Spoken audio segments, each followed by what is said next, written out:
Welcome to Restricted Practice Authorisation Panel Member Webinar Series.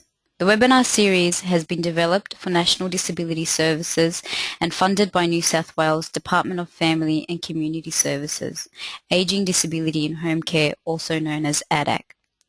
The webinars are based on training rolled out in New South Wales by National Disability Services, also funded by ADAC. Disability Services Australia delivered the training and have also assisted National Disability Services in the development of the webinar series. The webinar series focuses on the operational requirements of the Restricted Practice Authorisation mechanism to ensure consistent understanding, implementation, monitoring and accountability for practice and outcomes. Restricted Practice Authorisation is also known as RPA. The webinar series is targeted at behaviour support practitioners, clinicians from other disciplines such as speech pathology, occupational therapy, and senior staff within organisations with relevant experience and/or qualifications who can participate in or oversee an RPA panel. This is the second of 4 webinars in the series and focuses on RPA principles and purpose. The remaining points will be discussed in additional webinars. A workbook can be downloaded from the NDS website to provide further information. This webinar focuses on RPA principles and purpose. Content includes authorization, key RPA principles, purpose of an RPA mechanism, and how an RPA panel operates.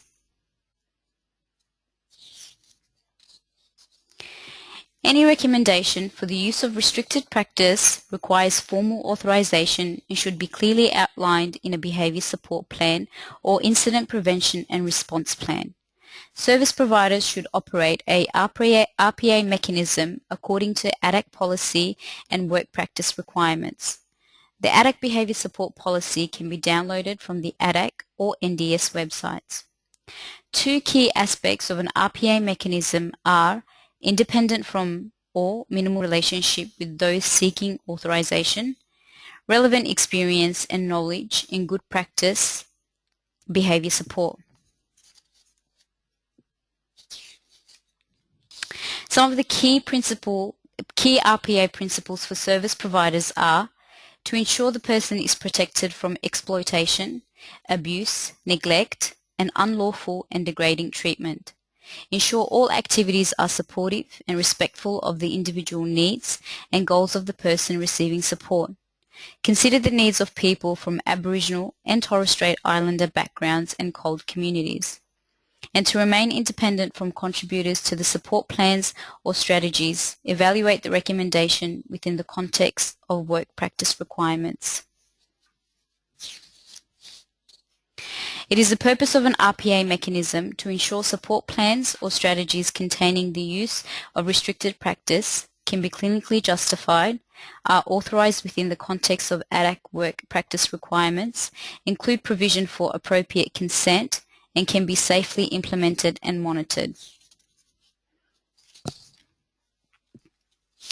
Furthermore, it is the purpose of an RPA mechanism to limit the use of restricted practices in a formal and timely manner, provide transparent evaluation of the formal RPA submissions, issue formal decisions to either grant or decline authorization, and monitor and review the use of restricted practice. RPA mechanisms often take the form of an RPA panel. RPA panels operate in different ways depending on several factors, such as the size of an organisation and time and resources available.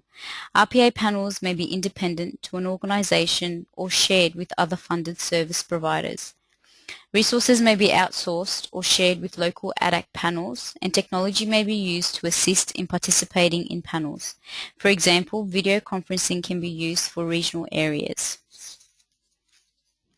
Thank you for listening to the webinar. If you would like further information, National Disability Services has a dedicated resource page available on their website which provides links to the following: other webinars from the series, there are 4 in total, the PowerPoint presentations used in the webinar series, a handbook providing detailed information about the content in the webinar series, relevant ADAC policies and procedures relating to behaviour support and the RPA mechanism. ADAC District Behaviour Support staff are available to provide support in your local area. Thank you.